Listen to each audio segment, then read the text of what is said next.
It's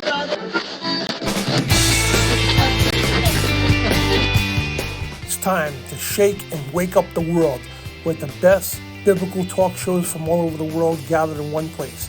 ShakeandWakeRadio.com, where the truth is all that matters, and the truth will set you free. ShakeandWakeRadio.com.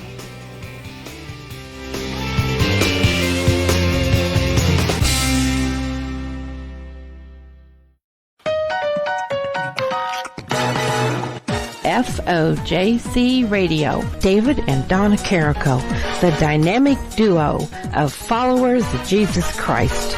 Nah, we're just regular people. We're just loving and serving the Lord, and we challenge you to love and serve the Lord and learn all that you can about Him. We're preaching the gospel of the kingdom and teaching the doctrine of Christ to the whole world. And thanks again for listening to our programs, and blessings to all of you.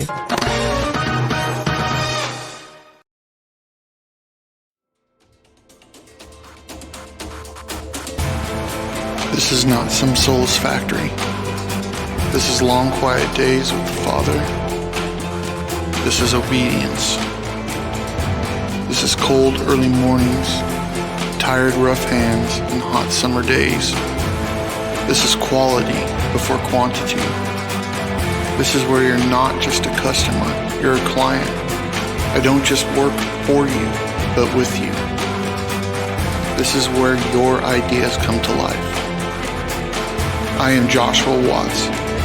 I love what I do and that I'm able to use my skills to serve our Father and you. I look forward to working with you. This is Joshua Watts Leather Company.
Declaring war on the New World Order. TruthRadioshow.com. And welcome everybody to Spiritual Warfare Friday. We are not live today, so we had to do a pre-recording, guys. So we got our special guest, Jon Pounders, on today, and we're going to be talking about the Illuminati's plans and Albert Pike's plans for World War III, and stuff that's been surfacing in the news, man. It is crazy, man. And just like clockwork, man. Remember when I seen this stuff going on? New mayor of New York being a Muslim, huge Muslim uprising, in New York City, and all this stuff going on all over the country and all over the world. Now Christians are being killed in Nigeria, and President Donald Trump, credit to him, he's like putting up this clamps down on that. We're going to talk about all that tonight. So I want to thank shakeandwakeradio.com for carrying the show in the awesome, amazing network, and beforeitsnews.com. Check them out for all trend of media. And don't also forget, we got watchleather.com, so check them out, where your custom leather project becomes a reality. And Esther Jades, discover the power of holistic wellness for your mind, body, and spirit, transform your life with natural solutions. So I'm like a little blah today. So it's been a long day. So anyway, so unfortunately we're not live, like I said, but I will be in the chat room when this premieres Friday night. I will be in the chat room. We'll still have the live chat and everything else. So anyway, guys, welcome our special guest. Welcome back, I should say, Jon Pounders. What's up, brother? What's up, guys, and what's up, Dan? It's good to be back, bro. Thank you for having me. Absolutely. So we got a big discussion tonight, man. And so you all heard me, especially John, he's talked about this several times. And Albert Pike's letter to Giuseppe Mazzini, August 15th of 1871. And basically it's their three-part plan to push the New World Order. And to do this, they need order out of chaos, a problem, reaction, solution, the old Hegelian dialect. So they laid out the plans fomented the plans for World War I, World War II, and coming World War III. Now I want to point, this is not a prophecy. This is the Illuminati's plans, how they're going to structure and foment these world wars. Now, if we go over World War I, World War II, and it was identical. This is back in 1871. Everything came to fruition because it's the elite that do these things, and these are Satan's minions and all that stuff. So, and we're going to lay out exactly, they're going to lay out, the plans for World War III, and we're seeing it happen right now. It is crazy. So let's get a little quick prayer in here before we get going, guys. So, Jesus, we come before you, and please forgive us for the sins that we individually committed. And Heavenly Father, we ask you for the divine Holy Spirit to give us this information, Lord, to help us just reach out to people out there who in these desperate times that may be caught up in these wars going on, the political garbage and everything that's going on, but we need to redirect everybody to you, Lord. You're the source of truth. You're the only source of truth, and you're the only source of salvation through your Son, Jesus Christ. And we love you so much, Father, and thank you so much for everything. In your mighty name we pray, amen and amen. Amen. So, guys, this is, I don't even know where to begin, to tell you the truth. So, you all see that there's a new mayor of New York City. And this is crazy how this guy even got elected. Zoran Maimandi, I can't pronounce it right. He's a new mayor candidate. But however, during his swearing in, I guess he was a little controversy about him not taking oath on the Constitution. There's already controversy building up to this. So what is going to come out of this? And it's New York, so probably nothing's going to get done like usual. So what's your thoughts on this, John? Well, I mean, first you mentioned the letter to Mazzini, and I just want to say that it's interesting that this year the statue of Pike is being raised back up in D.C., because it got tore down before. And it really seems that the letter that you talked about seems like that if there's someone fomenting these things and making these things happen, it really just seems so like in our face right now. Mm-hmm. Now, if this is all just naturally happening, then whatever, maybe there's just a bunch of weird coincidences associated with it. But honestly, dude, I mean, if you look at all of these wars, so this whole plan was basically to take over the world. And let's just go straight to the Third World War, because the First World War, if you need a history lesson, grab a history book and read about the First World War. It tells you in this letter what they planned to do. The Second World War, exactly what happened, what it planned to do, and now the Third World War. This is where we're at right now, according to this letter. If this letter is real at all, let me read this, and I'll talk, if you don't mind, then sure. I'll go into about Bidondi. I keep wanting to say Bidondi, but I know that because I'm on the Dan Bidondi show. But anyways, we'll say the fella in New York, in the New York castle, or let's just call him that. So it says, the Third World War must be fomented by taking advantage of the differences caused by the agentur of the Illuminati between the political Zionists and the leaders of the Islamic world. The war must be conducted in such a way that Islam, the Muslim Arabic world, and the political Zionism, the state of Israel, mutually destroy each other. Meanwhile, the other nations, once more divided on this issue, will be constrained to fight to the point of complete physical, moral, spiritual, and economical exhaustion. We shall unleash the nihilists and the atheists, and we shall provoke a formidable social cataclysm, which in all its horror will show the nations the effect of absolute atheism, origin of savagery, and of the most bloody turmoil. And then it goes on to say more, but let's just kind of pause there for a second. But it talks about Islam and Zionism. And I can say this, that we're almost being pigeonholed into trying to choose a side. And let me just say, there are very, the Islamic people, it's like, most of them that are come, and there are countries that they've taken over. Like there is, if wherever there's I'm trying to put this delicately, wherever they have their Sharia law, it seems that they have a domination effect there over women, and it seems that they also tend to eradicate other people around them. And this is something that they do. They control openly, whereas the other side has their own set of ways of control that maybe aren't so openly controlling, but we're being forced to pick one side or the other on this because of Zionism, the way that a lot of Christian nationalists believe.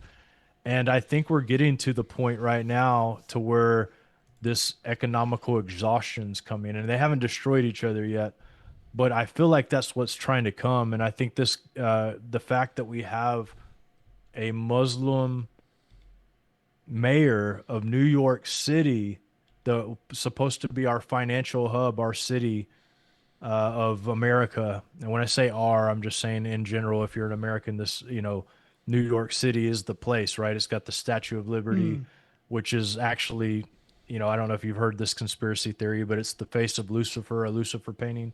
But that city is now controlled by a Islamic person that probably is a communist, according to what I've heard. I don't watch a lot of political stuff, but I have heard, according to several people that I respect, that he's highly communistic in a way, or even authoritarian in a way. So, oh yeah, this guy's got some bad plans. He wants to dissolve the police altogether. He even threatened that if Prime Minister Benjamin Netanyahu from Israel comes to New York to visit, he's going to arrest him, defund the police altogether, open socialist, like he doesn't hide it for at all. So what really sparked me, so we already knew about this letter for a while because me and you both studied the Illuminati and all that. So not too long ago, this letter surfaced, and this video we're going to play real quick, of President Trump. And you talk about the Nigeria, it's been all over the news about Christians being massacred, like by Islamic terrorists by the thousands, literally. And so in Nigeria, and this set President Trump off. And he wrote this letter out there on his Twitter, I believe it was, and then also here. And he just narrates in this letter, this video here. So, oops, 1 second.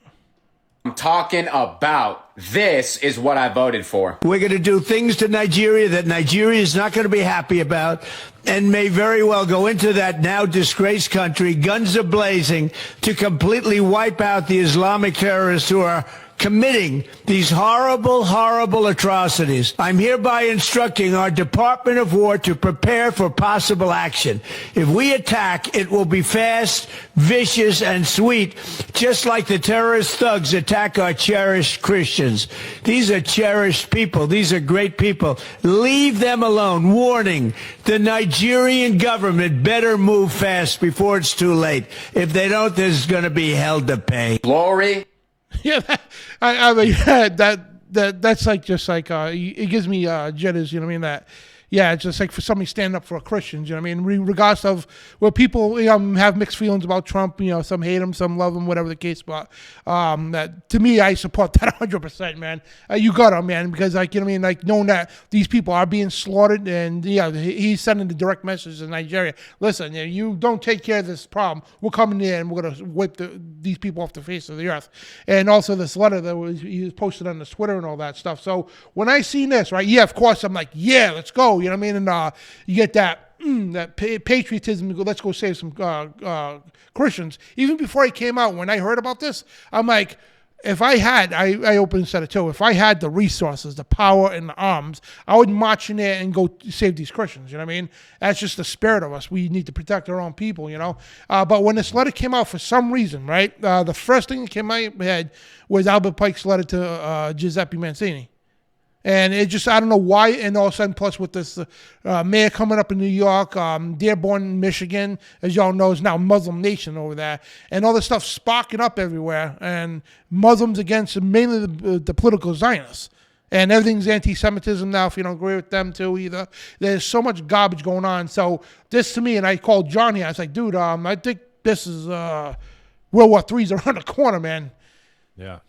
Yeah, absolutely. It seems that way. And we have, things like Venezuela popping off, which surprisingly doesn't get as much radio time or airtime as the other things, but it's pretty huge. I think they've deployed some kind of warships to meet ours in the waters. Just as of today, I read an article about that, and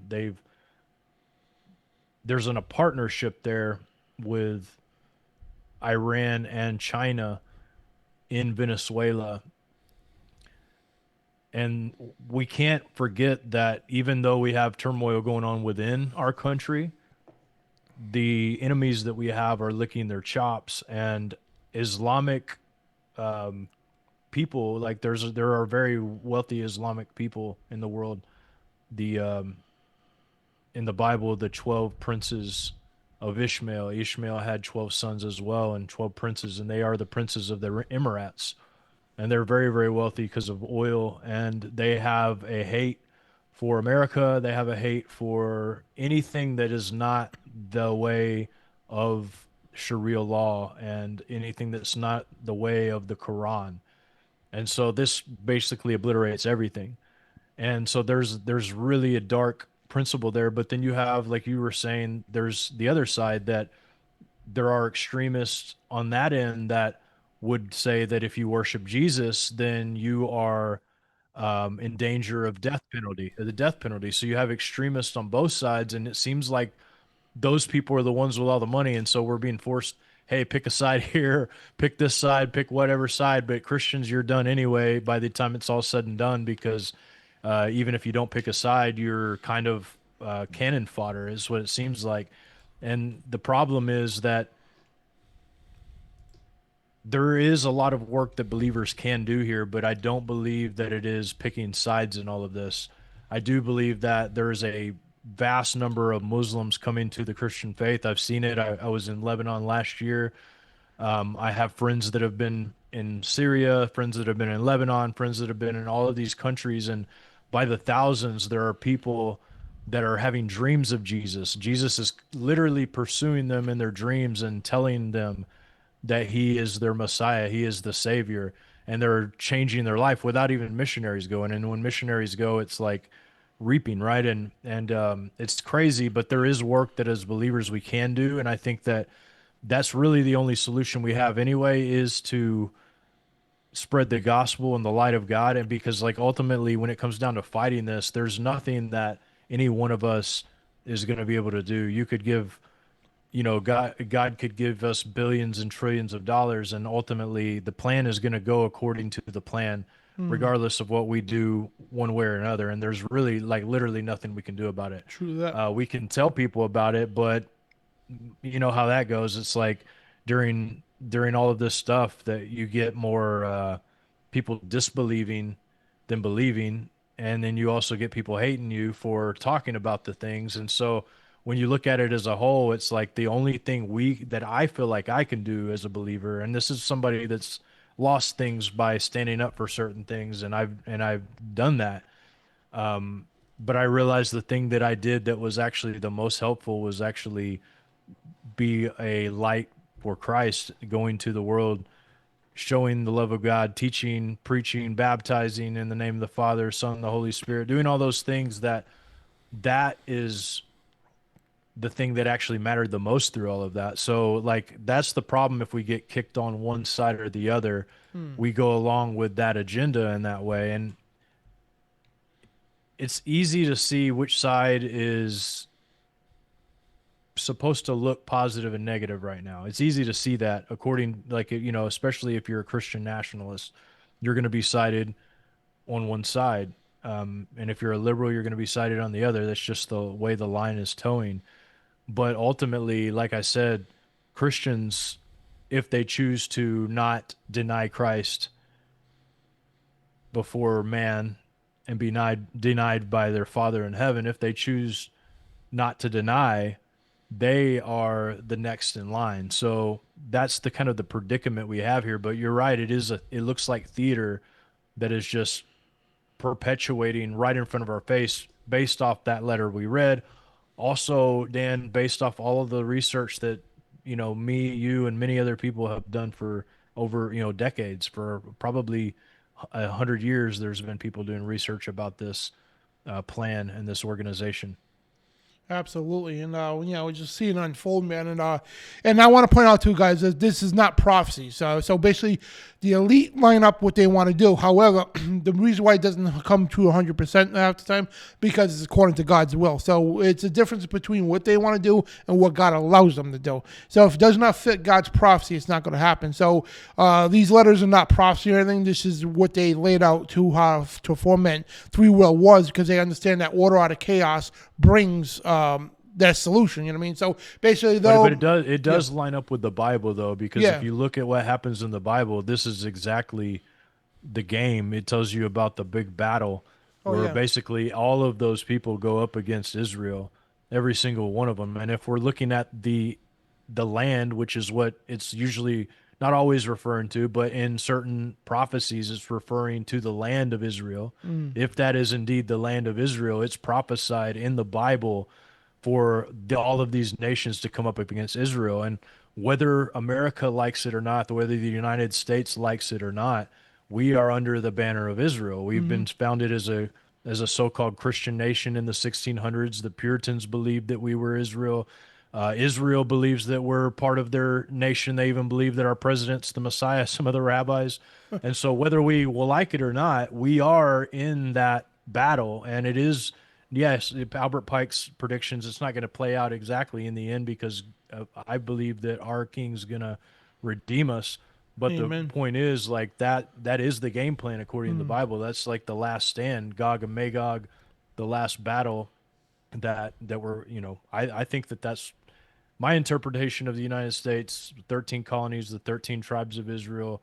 Like, they were meant to be that. And that's why Israel and America are like this and inseparable, is because there's a common ground there. And if you look back in the genealogies, like the research we've done for over a decade, you see that these bloodlines are the same bloodlines. And so, like, it's hard not to see it. I guess I know that a lot of people won't really understand what I'm saying, and they're going to say that, this or that about it. But like, if, look, I'm just telling you based off the research I've done the last decade, that's what it seems like. That's where the signs point.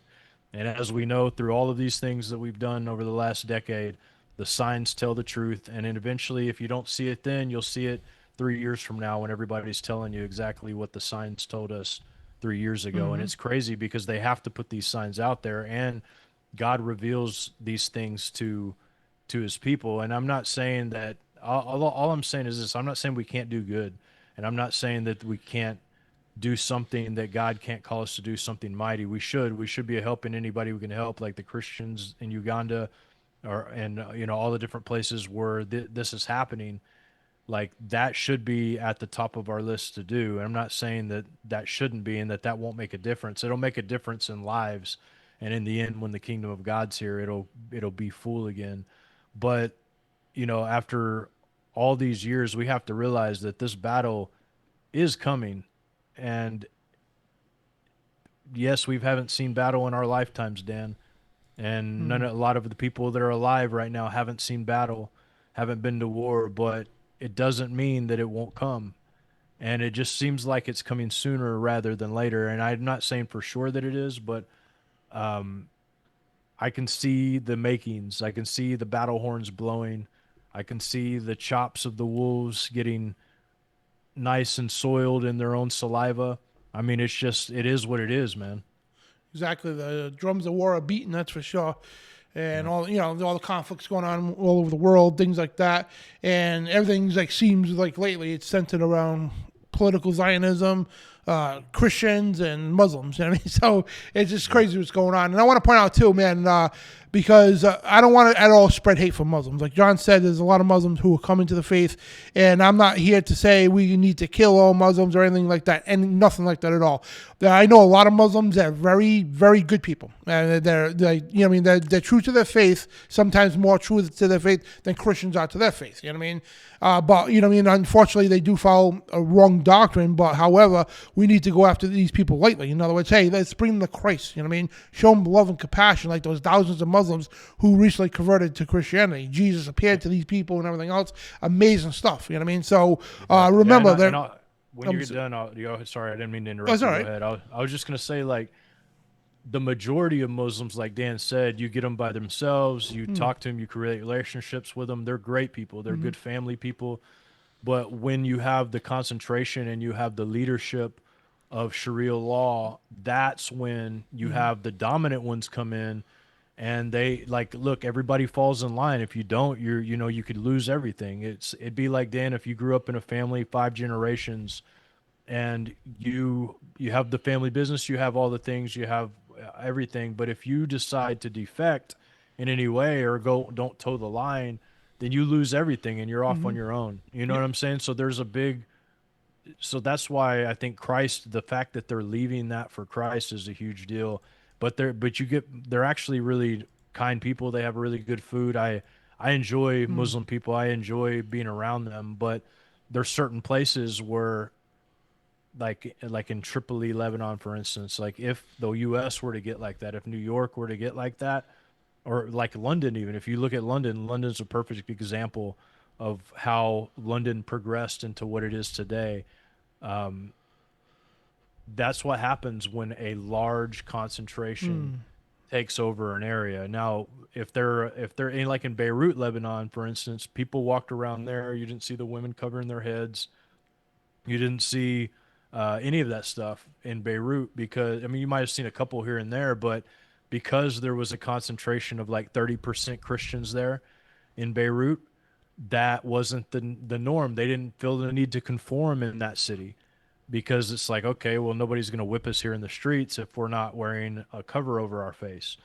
But you go to Tripoli, that might actually happen to you. That might actually be the case. You might not make it out of walking the streets of Tripoli. And that's the way it is in some parts of London as well.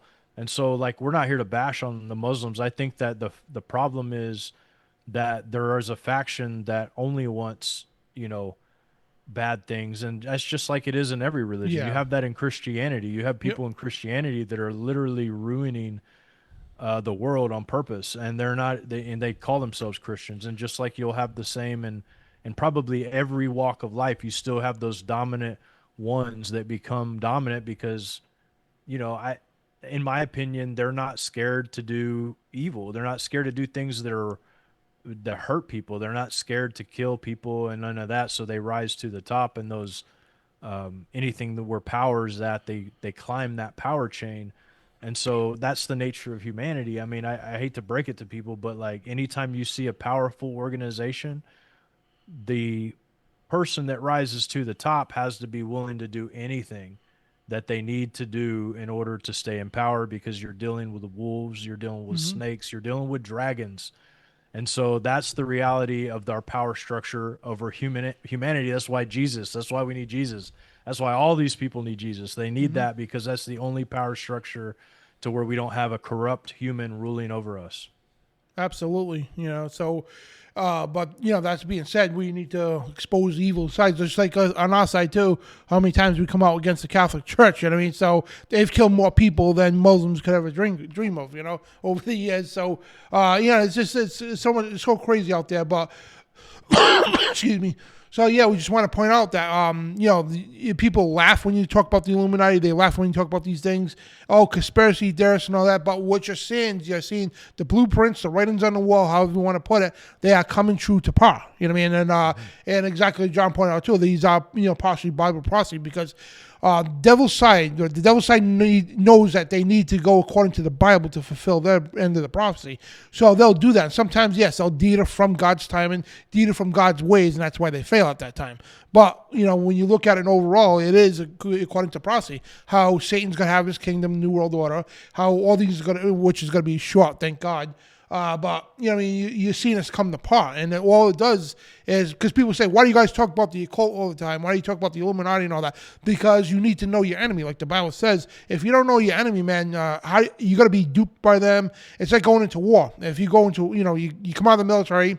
Out of basic training, you're not ready for war yet. You got to go to your MOS class, then you got to get your advanced training even before you think about going into war. And then it has to be recon, right? You need a reconnaissance team to know everything about the enemy before you form a strategic plan to go to war. So by that being said, here biblically, spiritually speaking, we need to understand the enemy, not everything about them, but enough about them to know how they operate. This way we could strategically go into this spiritual war and know how to deal with it, you know what I mean, and wake people up at the same time. And yes, there's people of all races, colors, creeds, religions, and we all of us need Jesus Christ, plain and simple. So that's what your end game goal is, to try to bring people to Christ. In the meantime, we need to expose the deeds of darkness. In the meantime, we need to bring the real truth out there into light, and this is what we're trying to do today.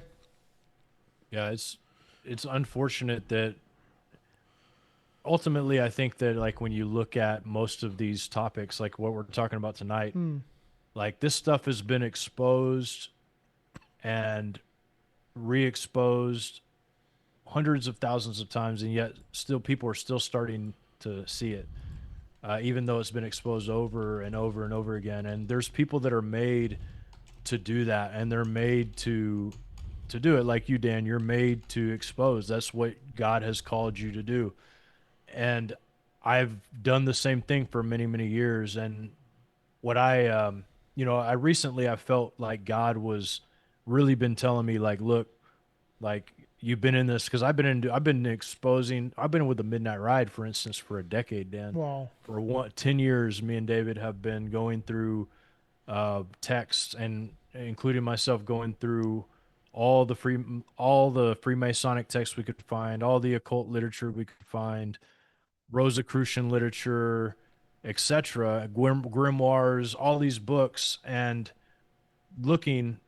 sifting through piles of poo to find little nuggets here and there, right? There'd be little nuggets of things here and there that make sense, and then we start to see this bigger pattern. I don't suggest everybody do that, but I do suggest that when you hear these things and you start to, if it makes sense to you and you start to understand it, look to the Word of God and what it says about the devices that are going to be formed against us, and the power that comes through being His child. And I think that is important as well. So we know that there's a problem, but what is the solution? And when we look at the solution, it's actually a lot more simple than anything that we can imagine, because in the scriptures, this is one of these scriptures that, Dan, maybe you can pull it up, but it says, "No weapon formed against us shall prosper, and every tongue that rises up against us in judgment thou shalt condemn.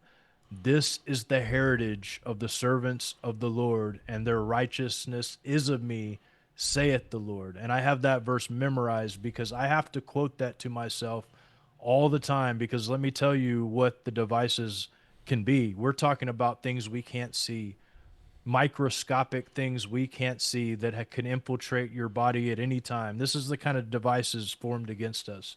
There's all kinds of things formed against us that we can't see, we can't stop, we can't control, we can't do anything about, Dan. It's crazy how much there is to exposing all this, things that we haven't even scratched the surface of because we don't even know about it. but yet there's still that verse to me that like rings true and just gives me the faith that I need to really walk through the earth. I mean, when you think about all the things, man, when you think about all the things that are coming, the wars that are coming, the devices that are being formed against us that are coming, that are here, the mutations of all the things that we have as humans. Yet there's that one verse that tells us that no weapon formed against us shall prosper if we're the servants of the Lord. So like it boils down to, we need to expose this stuff, but we also need to understand that we can't walk around afraid, because a lot of people do that, dude. I see that so much, and that's one thing that bothers me so much, because people are always worried about every little thing that they're consuming and doing. And when Jesus said, and when I say consuming, obviously we all want to keep a decent diet. We want to try to make ourselves healthy, because our body is the temple. This is the temple of the Holy Spirit. Our body is. And so we only get one of them. If somebody gave you a car and said, this is the only car you're going to get your whole life, take care of it. This is what your body is. You got one. So we should be taking care of ourselves, but we also shouldn't be so scared that we're scared to walk down the street because there's nanobots flying through our ears, or because there's fog rushing down on our bodies, or poisons or whatever, because the Bible says that, when they consume poisons, they'll recover. It says when they get bit by serpents, they'll recover. All of these things are the heritage of people who follow the Messiah. And so we need to be, I believe the faith that needs to be there in our relationship, and all that too. Like it's just as big a part as exposing, but that'll help expose to you too, who is really truly walking in the power of God, and who is doing the fruits of the Spirit. You'll be able to see these things, and that exposes so much as a believer, because you're not always going to have me, or you're not always going to have Dan. You're not always going to have a David Carrico, or a lot of people are already gone, like people like Tom Horn, and the list goes on. There's a ton of people out there that are already Tex gone. Mars, Doc Marquis, Heiser, all those people, they're gone, and we'll be gone eventually. And eventually, there won't be anybody left to tell you these things. So you need to have the weapons, which the Ephesians 6 tells us about the weapons. It lists not just the weapons, but the armor, and each one of those things has a function. If you look at the breastplate of righteousness, look up what righteousness is and look back. You got the sword of the Spirit. Look up what the Spirit is and go back. The helmet of salvation. These are all different things that are part of that armor, and you miss one piece of that armor and you have a chink. And we've all been there. We've all done that. We've had these chinks in our armor, but it's time to like really focus in on that, because that's really the only way we won't be deceived by all this, because this is all going to look really interesting.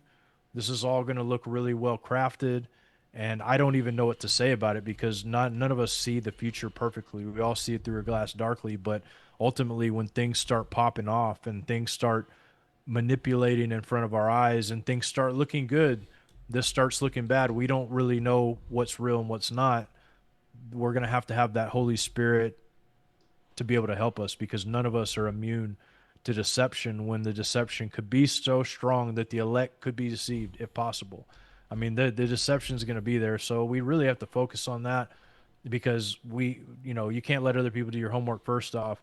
And really, ultimately, other than going through all these dark, and I'm just saying all this to say, but other than going through all these dark grimoires and all these Freemasonic things, or and all these occultic things and Rosicrucian things, and looking, finding, talking, interviewing, you don't have to do all that.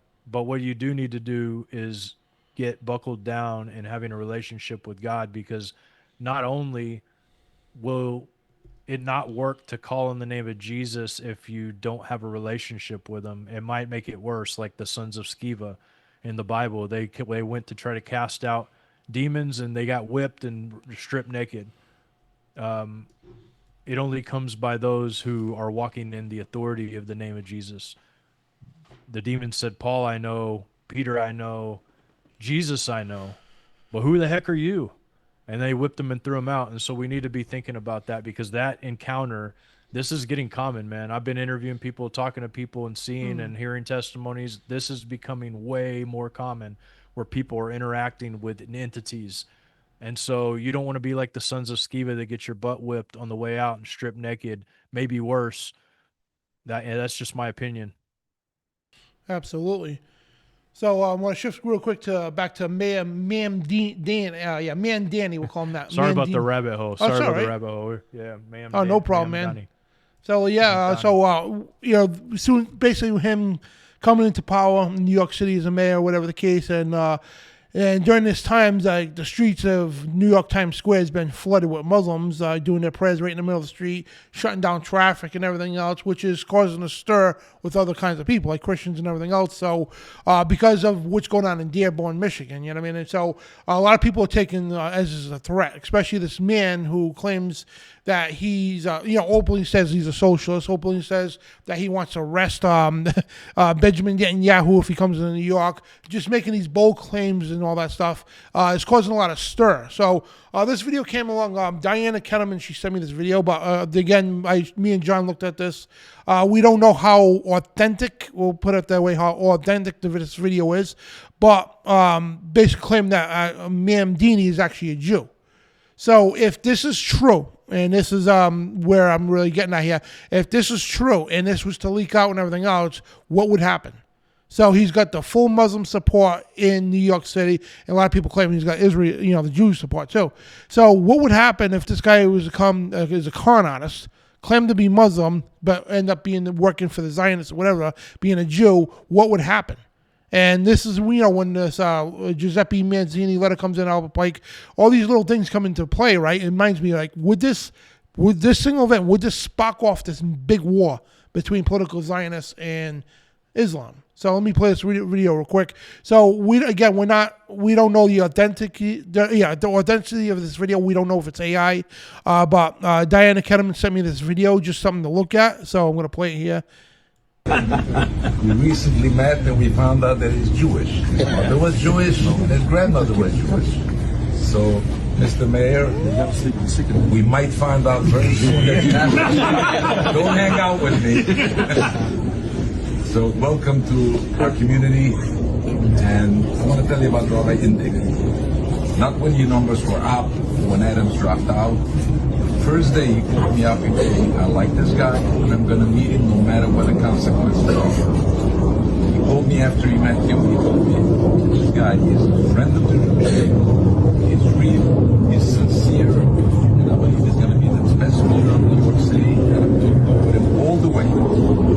So this is who Rabbi Indig is, and he represents us all. So congratulations. Why do you have to waste a few weeks on becoming the mayor of New York City? We hope you come back. Absolutely. We believe you will, and you bring along. Eric is going to show you the directions how to get here. You're almost here every week. If you're not, you ask Brad, David, everybody. So thank you for coming. It's an honor. Thank you so much.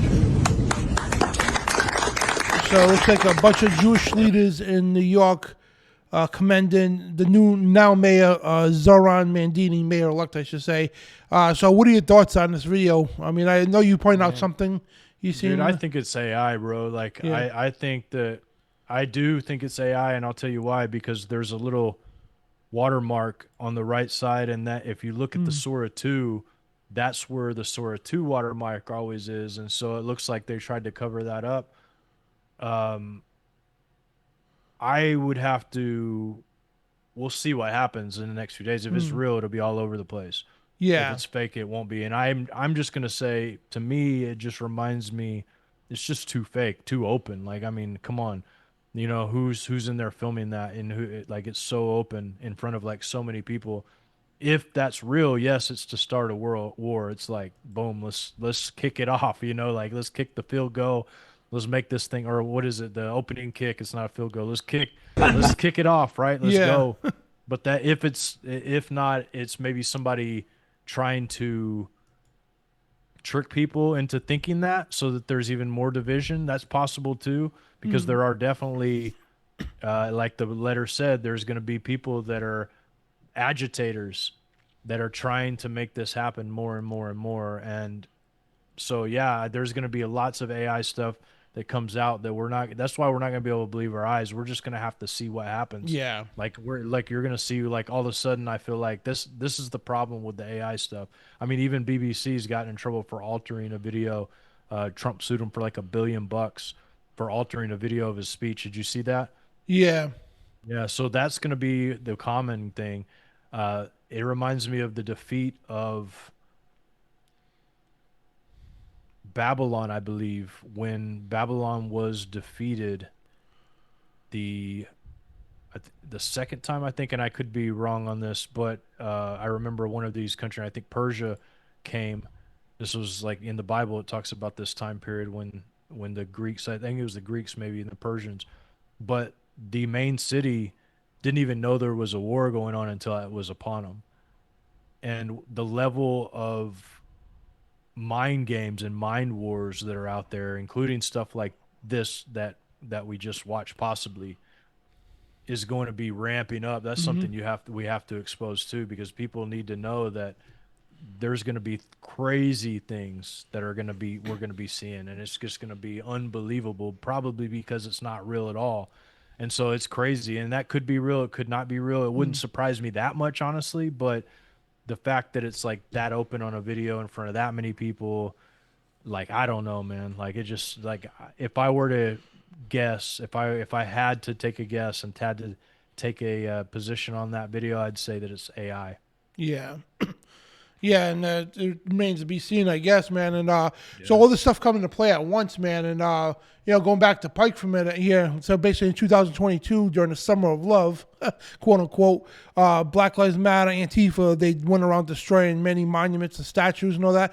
This one thing, I don't condone violence. I don't condone all that. But one thing I did condone is that happening, because if anybody knew the kind of man Albert Pike was, yeah, you'll be like actually celebrating it. But however, Confederate statue restored as part of Trump's effort to reshape how history is told. The Trump administration restored a memorial Confederate General Albert Pike in Washington, D.C. Demonstrators took it down during a racial justice protest in the summer of 2020. So the the monument has been restored and all that stuff. And I know we did a lot of studies too. I think it's 13 blocks south or whatever from the White House. They have Albert Pike's grave and the Scottish Rite Masonic Lodge, I believe it is. Yeah.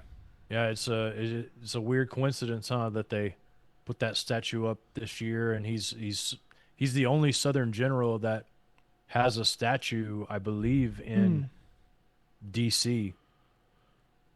So there's something to that, and there's something to all the layout of the United States. And somebody that you should have on your show to talk about it, because Trump is building the ark, his arch that he's building. It's an Ark of Triumph, and the symbology behind that is crazy, man. Like, if you get a chance to interview Jamie Walden about that, you should. Yeah, because he has a really good way of putting all that stuff. But the layout of DC is for the resurrection of whatever that deity is. That's what it's made for. It's made for that. It's a magical setup for that purpose. And so, man, like that, doesn't surprise me that Albert Pike, which would be like kind of the father of Freemasonry, the grandpappy of Freemasonry, the one most revered, most respected, wrote Morals and Dogma of Freemasonry. It just seems like a fitting place for that. Me and Brian, we actually did a few of these shows because we like to study the monuments and all that stuff. It's kind of weird, man, if you really think about it. So what does the Vatican and the United States have very in common with each other, right? So basically, you get the president when he gets inaugurated. He's at the end of the back end of the Capitol building. He's facing a sea of people, and right before him, directly in the middle, is the Washington Monument, the obelisk, right? So when the Pope comes out in the St. Peter's Basilica, he's in the dome building, and he's facing the obelisk right in the middle of St. Peter's Square. So, and that's another obelisk. So, when you look at these things, the way they're structured and all that, it's like, it's prophetic to bring in like the Antichrist and the beast. I'm sorry, the Antichrist as the beast, and also the false prophet. So it's just like, it's not a coincidence with all the stuff here. And to bring this one world government, this new world order for Satan, they're constructing this whole operation through wars and everything else, and to bring in this global government. So are we there? Are we at the doorstep of it? I think that ultimately, yes, and I think it's, we often ascribe humans behind it, which they are because they're manipulate, manipulated easily by entities that have been around for thousands of years, and that's the game plan. It seems like the game plan is that, because I think that Lucifer or Satan, when he wants another chance at whatever it is. Maybe he just wants to deceive the entire world. The Antichrist wants to sit in the temple claiming to be God, showing himself that he's God, or whatever that means.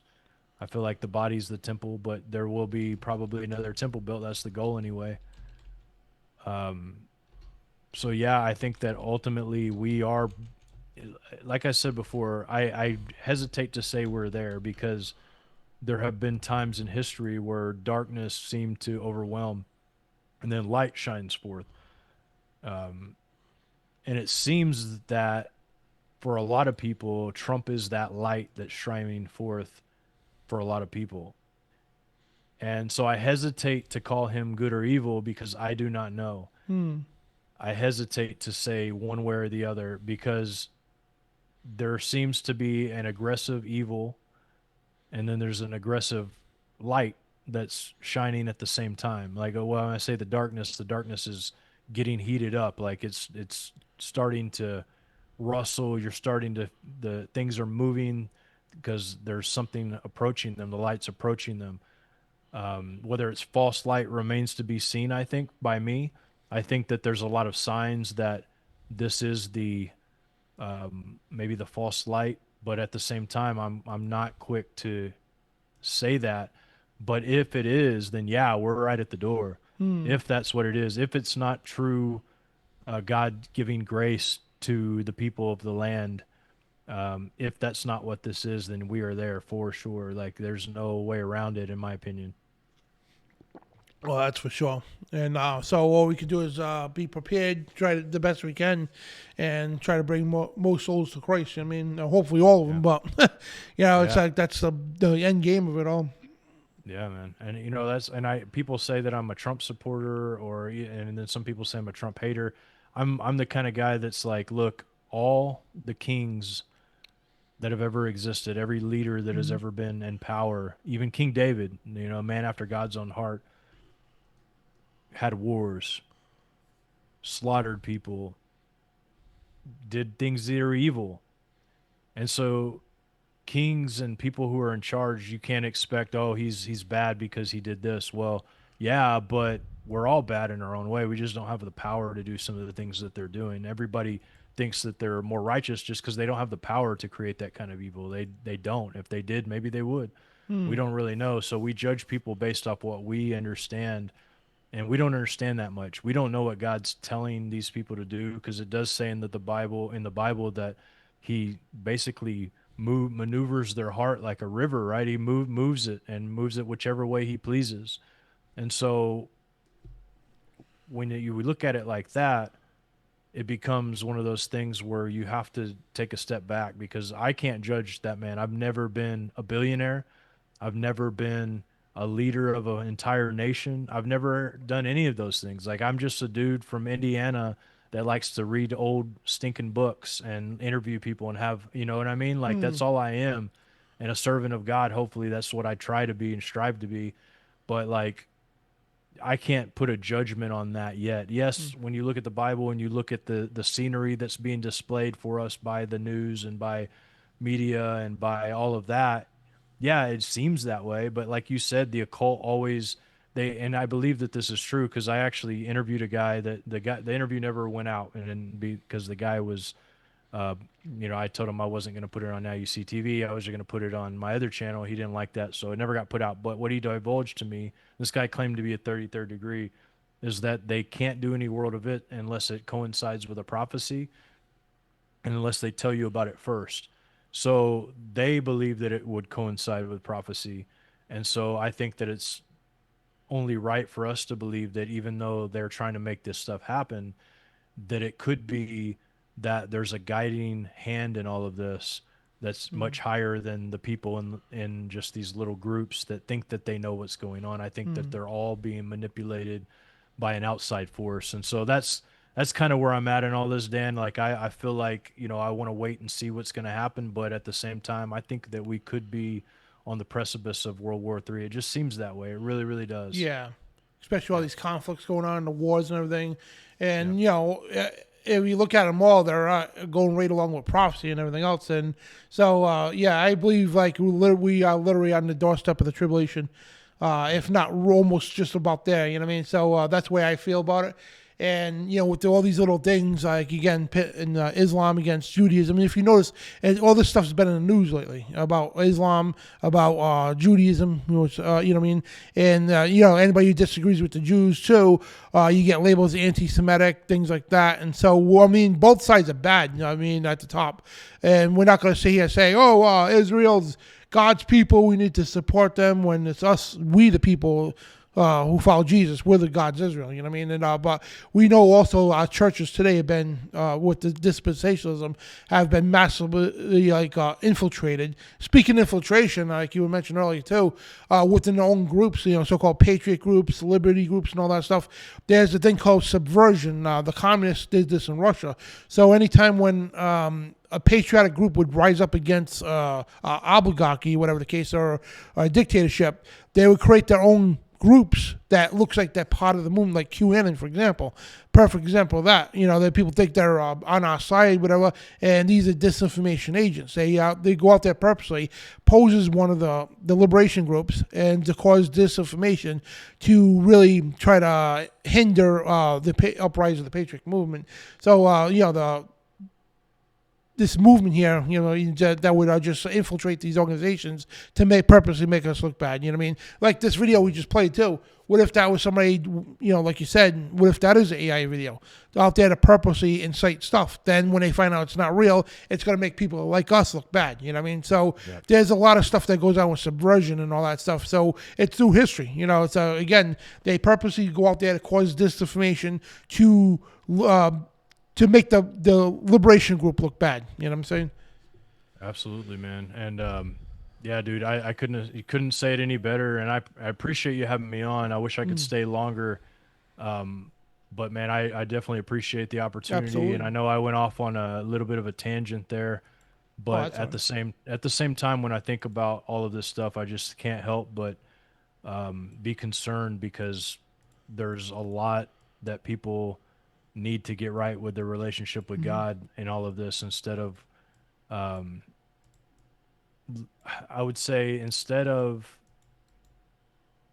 being as worried about all of this, because we should be concerned, but instead of being worried about this, we need to be figuring out, like, what can we do to further the kingdom of God through all of this? Like, where's the opportunity? So that's my main message through this. Like, where's the opportunity at?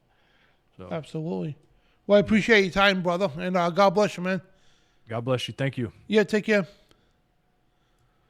All right, guys, that was Jon Pounders of NYSTV. Check out that Midnight Ride every Saturday night, 11 p.m. Eastern, on that channel. All the links are in the description. So thank you once again, John. Awesome stuff, like always. So we're not done yet. I want to go over some slides and everything. So we already read the Albert Pike letter. And again, if you actually, to save time here, if you go research this, again, 3 world wars. So they fomented the plans for World War I, World War II, and coming World War III. And I do believe there's going to be World War III because it makes sense. It's all part of prophecy as well. And this is going to be a bad war. Plain simple, that's coming up. So out of World War I, right? So the thing is, their idea, the global elite, right? The world elite, whatever you want to call them, right? They are minions of Satan, plain and simple. So their goal is to bring in a new world order. And how do you do that? Okay, you can't do it by, they realized during World War II, you couldn't do it by force. World War I, I'm sorry. You have to do it by coercing people, things like that. So I forgot what politician was that said that for the people to accept the New World Order, you're going to make them want to beg for one.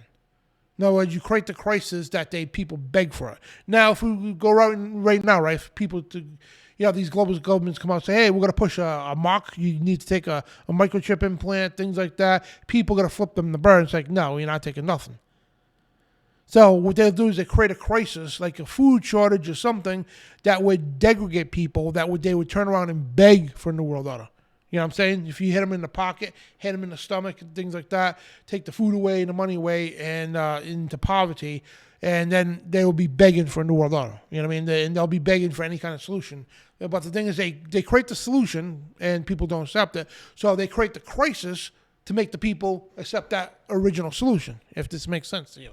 So going back to the Albert Pike thing here. So, yeah, they wanted to foment 3 world wars. Out of World War I, what happened?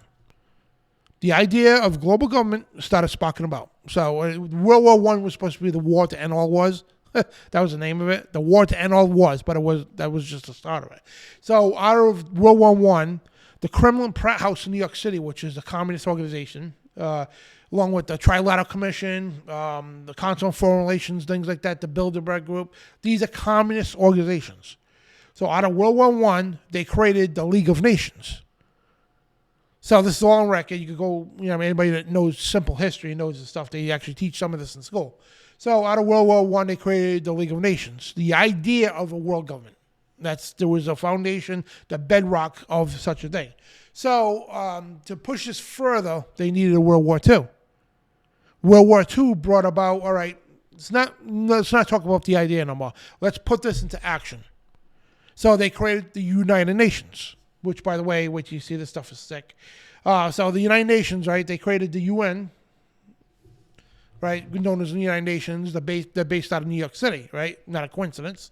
And Rockefeller Plaza. So it was David Rockefeller who donated the land to foment this United Nations. And again, these are the same globalist people who are part of it. And so now they got the construct that's built that for one world government. They talk about it all the time. They got the World Bank. They got the ecumenical movement headed by the Vatican and all that to bring in a one world religion. So that's why when the Pope travels around, he travels around with religious group leaders from Islam, from Christians, from Buddhists, Hindus, and all that. They all get together all the time, at least once a year. And these big conferences there to say we all serve the same God. And the UN loves this thing. They want this thing as an official one world religion. And that's why they're building the Chrislam centers, the Third Temple they're trying to build up and all that to bring about a one world religion. Because the thing is, again, they know chaos brings this. So basically that's why they're pitting political Zionism against Islam. Big time. They're clashing with each other. And the thing is, people don't understand, even political Zionism, they want Christians dead. The top jihad people in Islam, they want Christians dead. They want Christians annihilated, and them two are going to go at it. And out of the chaos, they're going to bring in one world religion to say, we all need to go into one world, to serve the same God. And that's why you got all the top religious leaders in the world calling for a one world government, one world religion. So this is kind of crazy, right? We're going to go over some of these things. And over the years, there was different plans, like several part plans to bring about this global government. So as we talked about the 3 world wars for Albert Pike, his letter to Giuseppe Mazzini. Now, again, it's not a prophecy, but it's at plans. So now Albert Pike, as you know, he was a Confederate general. He was the author of the 33 degree, the creator of the 33 degree, and the Scottish Rite Freemasonry. That's why he's honored at the Scottish Rite building in New York City. And so, again, I think it's 13 blocks from, I don't know if it's east or south from the White House, but the Scottish Rite Freemasonic Lodge has his grave, Albert Pike's grave there. So his memorial and all that stuff, too, his tomb and all that. So they revere Albert Pike because Albert Pike was Illuminati. He's a Freemason type, top degree, and at the time he was only 32 degrees. He created the 33rd degree. Now, there's a book out there called, let me see, hang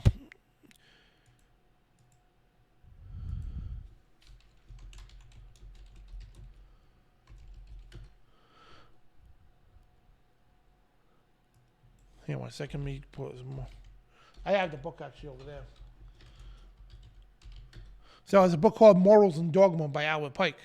So I want to point this out real quick. So now, real quick, I suggest people never to get this book. Originally, it's not meant for the public. You know what I mean? It was the Masonic lodges, and that's where it stood.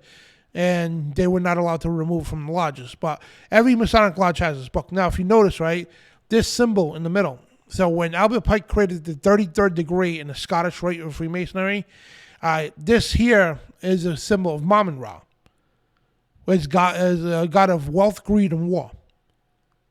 Double-headed, right? And, lowercase g, false god, right?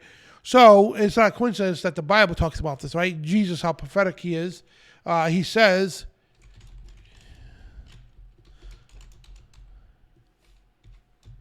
this is crazy how it really is. Jesus in Matthew 6:24 says, "No man can serve two masters, for he will either hate one and love the other, or else he hold to one and despise the other. You cannot serve God and mammon." So that is very prophetic. It's amazing. So in the occult there, basically in Freemasonry especially, Kabbalah is the root of their religion. That's what that religion is. So what does this have to do with the end times? A lot, okay, and what's going on today. So this is not a coincidence here. The United Nations, their Agenda 2030, it was called Agenda 21. The agenda for the 21st century, and they tweaked it a bit, and now they call it Agenda 2030, which is the same thing. So Agenda 21, Agenda 2030 is the same thing, but Agenda 2030 is more updated. So this is their goals. And if you see it all formatted now, I mean, look at, again, Albert Pike's letter and everything else to Giuseppe Mazzini about fomented 3 world wars to bring in a one world government. That's the point of it, to bring in a one world government. Now the United Nations come out of all this, right? This is where this stems from.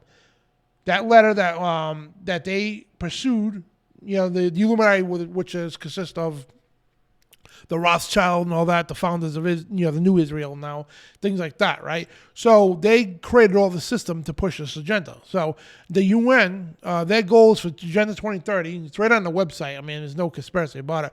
A one world government, end of nations, one world army, one world police force, end of the family unit. Yeah, the state is your father, basically. You know what I mean? The state runs your family. And under this, you could only have a certain amount of kids. You need permission from the state to have children. A one world central bank, a one world cashless currency known as the CBDC, the central bank digital currency that they're pushing now. End of all private property. World depopulation and fertility control. That's eugenics. That was known as eugenics back in the early 1900s. And that's coming into fruition now. End of home and car ownership. Mandatory, all multiple vaccines yearly. Universal sterility income. So no more you work your butt off to make money. No more of that. It's universal income, and they want everybody living off that. A social media digital ID, which they're pushing now. Look at Europe, right? That's coming to fruition. This is years ago, before anybody even knew what a digital ID was, or even before anybody knew what a digital currency is. These people knew this. I was on radio exposing this stuff. Long before anybody heard of the Bitcoin or anything like that, I was already on top of it, wanted people to stay away from this stuff. And it's all coming to pass. Microchipping for health and shopping and travel. That's happened now.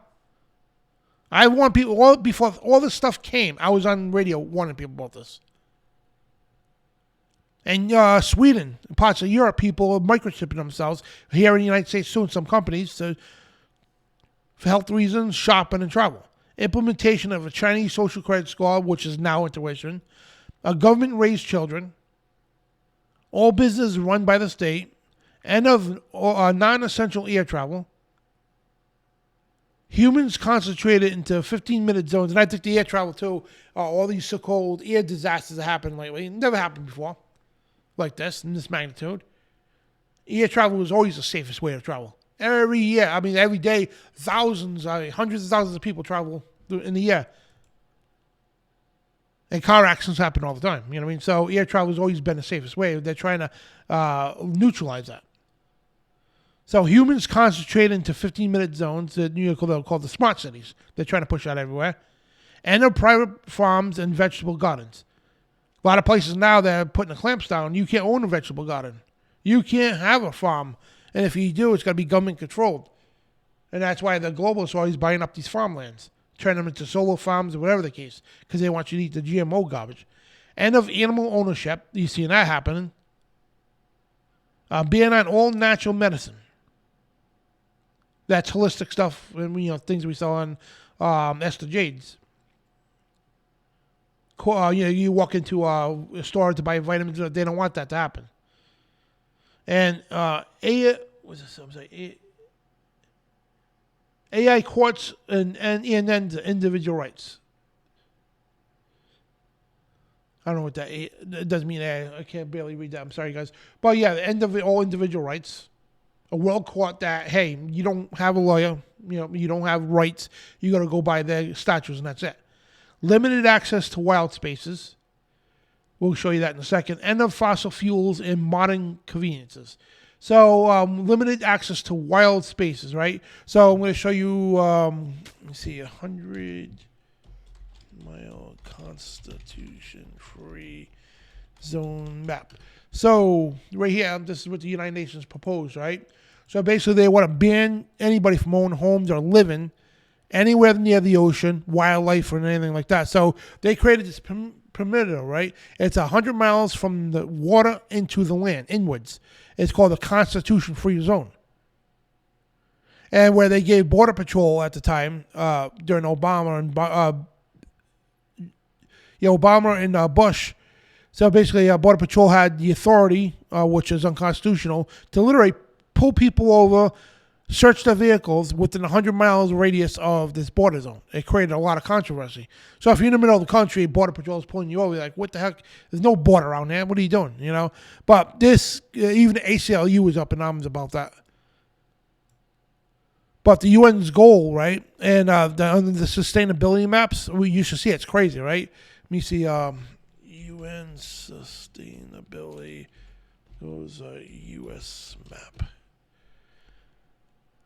So their goal is to push everybody into metropolitan zones. So, get you off the border, get you out of the woods, out of the farmlands and all that. Push everybody into these mega smart cities that travel's restricted and all the stuff. This is what they're planning. To make it sound all convenient, economical, eco-friendly, things like that. And that's why they're pushing all this stuff. And yes, all this has to do with Albert Pike's letter. It's all together. So then you also the communists, right? Which is again the same thing. How do you tell communists? Well, somebody who reads Marx and Lenin. And how do you tell an anti-communist? Someone who understands Marxism and Lenin. So you got these groups out there constantly promoting Marxism, Leninism, which is communism. It's all from the same root of communism. So, which is socialism. It's all the same thing. Communism, socialism, anything ism just about is, from the same root. So, the Communist Manifesto by Karl Marx and Friedrich Engels talked about the 10-point plan for the world, the Communist Manifesto. Now, we just read Albert Pike's plans, right? Now, check this out. We just read the United Nations plans. Now, this was created before the UN created theirs. Because, again, the United Nations core is communism. Not a coincidence. Abolition of private property. No longer having private ownership of private property. Heavy progressive graduated income tax. Abolishing rights of inheritance. Confiscate property owned by immigrants and rebels. Establishing a national bank, which they did with the Federal Reserve, which has nothing to do with, it's not even federal actually, it's a European Central Bank. They did this here in the United States. Got rid of the Bank of the United States of America that was going off the gold standard and went to this fiat dollar. The nationally controlled communications and transport, which we have today called Homeland Security.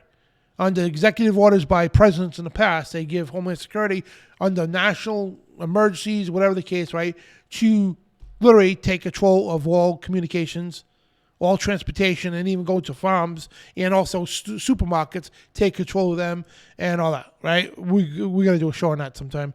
Government ownership of the means of production. Factories, land, and natural resources. Number 8, industrial and agricultural armies. Everyone is liable to work. Redistribute population. Eliminate sovereignty in state and town by redispersing people. So they're going to move people around and extinguish some people too. That's what they want to do. Number 10, free and public education. Elimination, you say, it sounds good, free and public education, but it's indoctrination. See, when you go to school under the system, you're not going to have a choice to go to electives and learn what you're at. No, you're going to not be told how to think, you're going to be told what to think. That's the problem. Then this was from Black Lives Matter, please. Black Lives Matter and the social groups out there, right? They happen to have their 10-point program, right? Make a job a constitutional right. So jobs, the thing is, jobs out there, healthcare and all that, it's not a right to have it. I mean, it's not a right as if the government has to support it for you. No, it's something you do, self-accountability. The thing is, these people want to take away that self-accountability to say the government owes you this. And when they say that, right, it sounds good. Yeah, they're going to give us this and that, but there's prices to pay, which is your liberty. That's the thing in mind, right? Make a job a constitutional right. Make free health care, free education, and affordable housing a constitutional right. Which by putting these things in place, you're destroying the Constitution by doing it. Because, again, there's prices to pay for your liberty to get these three things. Shut down all U.S. military bases around the world, bring home the troops, which I agree with that 100%. We need to bring the troops home and open the bases here. Stop racist police brutality and mass incarceration. So it sounds good. Yeah, we need to stop racist police and all that. Yeah, absolutely. We understand it. But they want to put their version of police in, which is hell on earth, literally. And mass incarceration, in other words, like, they don't want nobody going to prison. So murderers will be out there for free, running free, pedophiles and everything else. Defend our unions. So we all know how that works. And sometimes unions are great. Sometimes they're not. Free, safe, and legal abortion on demand. So you get knocked up, I'm going to go off my baby. I don't want to carry it. Boom, no problem. That's what they're trying to do, right? And 7, full rights for all immigrants. And by the way, including those immigrants or illegals too. So they think somebody can waltz into this country without going through the naturalization process. Waltz into this country, and we have to pay for everything for them. Meanwhile, we have to work our butts off and everything else. So we've seen this going on. Full equality for lesbian, gay, bisexual, transgender people, LGBT. Yeah, everybody's equal. I understand that. But what they want to do is literally shove it down your throat. And that's what they've been doing. Save the planet and then capitalism. Now, nobody ever said capitalism is perfect. But their version, their way of solving this is to push socialism. Now, every country in the world that's gone socialist, yeah, look what happened to them. Never worked. Number 10, seize the banks. Jail Wall Street criminals. Now, what a great idea that sounds like, but the thing is, what they're doing is they want to remove certain devils and replace them with bigger devils. So, yeah.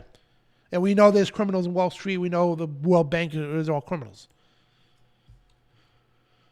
So we'll move on to this one, right? And remember this? The Judge of Guidestones that got mysteriously destroyed. But yeah, it's crazy, man. So, not a coincidence. Look, maintain humanity under 500 million. And perpetual balance. Again, world depopulation. If you're starting to see a trend going on here, guide reproduction wisely, improving fitness and diversity, so they control how many kids you have. Unite humanity under a new living language, see a one world system. Rule, passion, faith, tradition, and all things tempered reason. A one world faith-based system. Protect people in nations with fair laws and just courts. Oh, that sounds great, but their fair laws and just courts are completely unconstitutional. And number 6, let all nations rule internally, resolving external disputes in world court. So they want to push a one world court where each country is no longer allowed to have their own set of rules and laws. It'll destroy every constitution across the world to push a world constitution. Number 7, avoid petty laws and useless officials. So, in other words, if somebody goes around looting and rioting, No big deal. Balance personal rights with social duties. So, it's a balance of rights? Didn't Benjamin Franklin say, and anyone who would sacrifice their liberties and security for safety are going to get neither? But that's what they want you to do. Number 9, prize truth. Beauty, love, seek in harmony, and with infinite. And 10, be not a cancer of the earth. Leave room for nature. Leave room for nature. So what does that mean? They're encouraging people to off themselves in the name of Mother Earth. You know what I mean? It's crazy what the stuff is, right? But again, you've seen all these different things.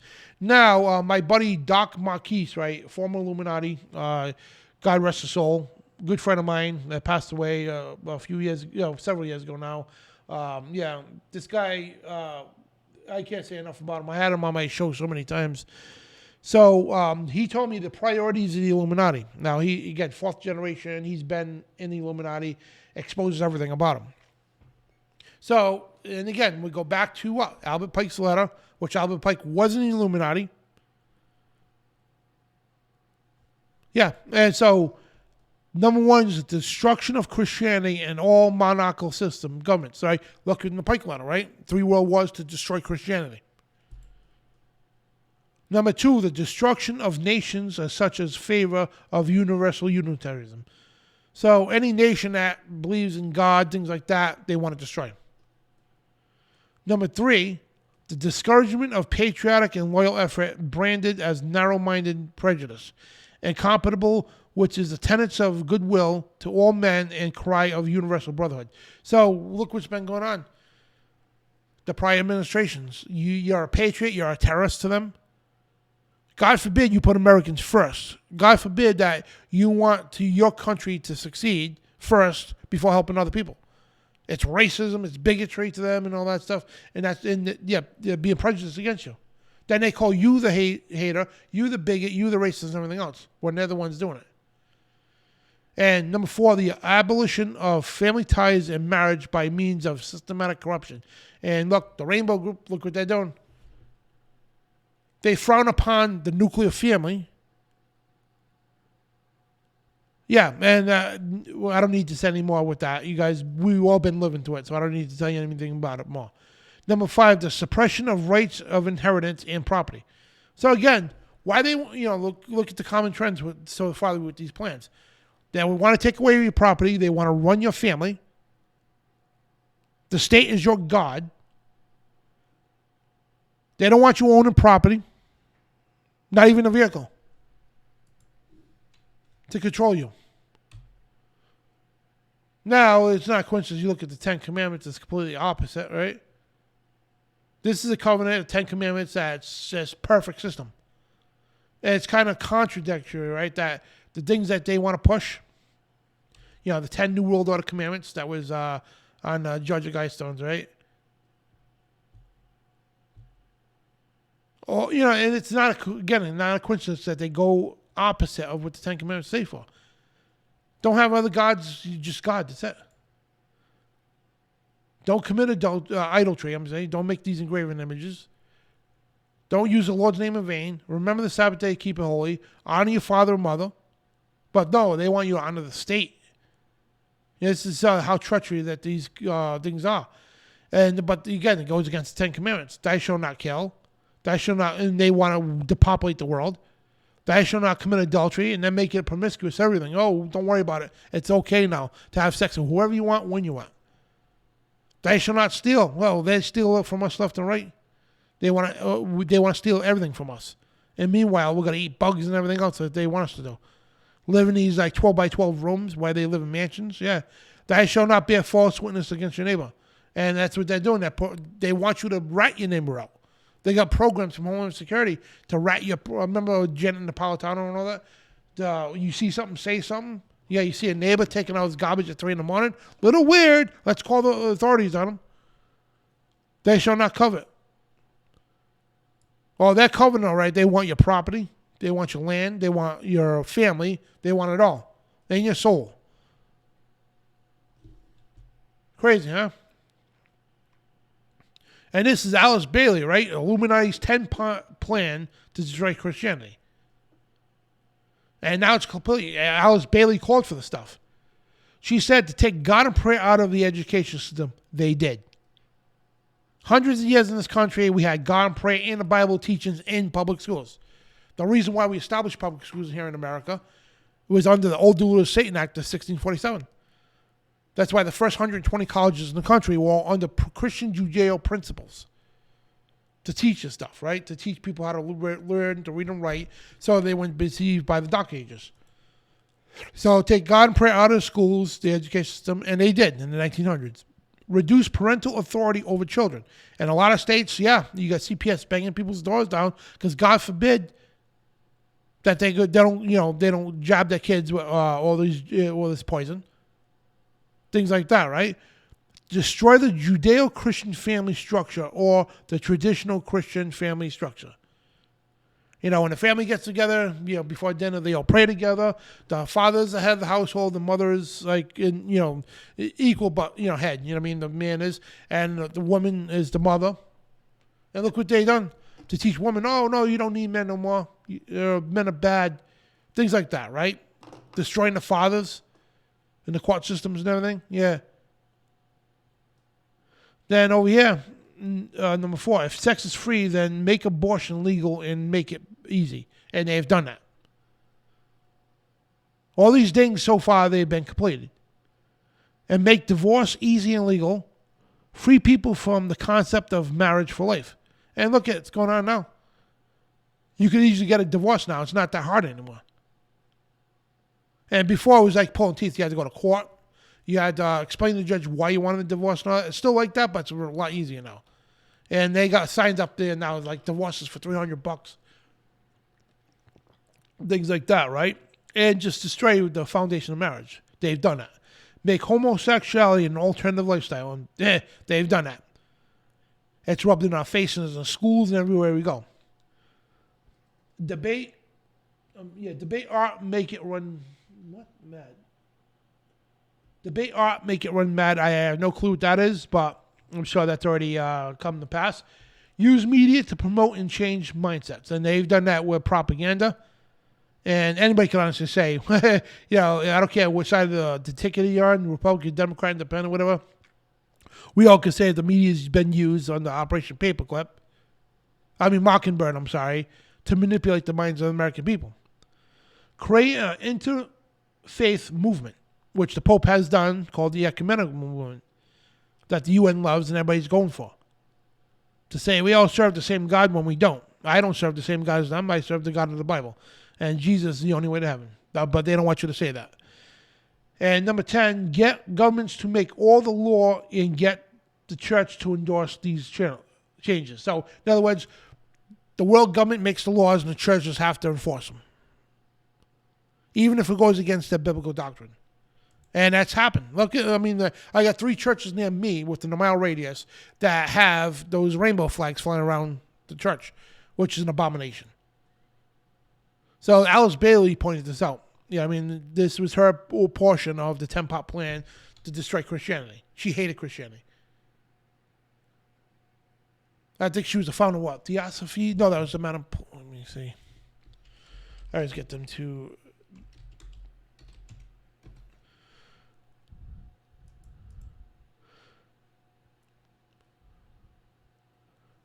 Yeah, it's like all kinds of resources on her 10-point plan to destroy Christianity. She was born in 1880, died in 1949. Yeah, sure, that's right. She was the founder of Lucis Trust. Originally called Lucifer Trust. They changed the name. And she wrote many books, and this girl was evil. She was right up there with Madame H.P. Blavatsky. Yeah, she was the founder of Theosophy.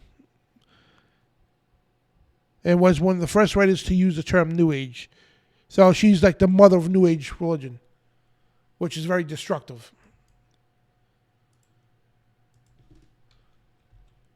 And Hitler said this in Mein Kampf: the best way to take control over people or control them utterly is to take a little of their freedoms at a time, to erode rights by the thousands tiny, and in other words, erode their rights by the fraction, so they don't even notice.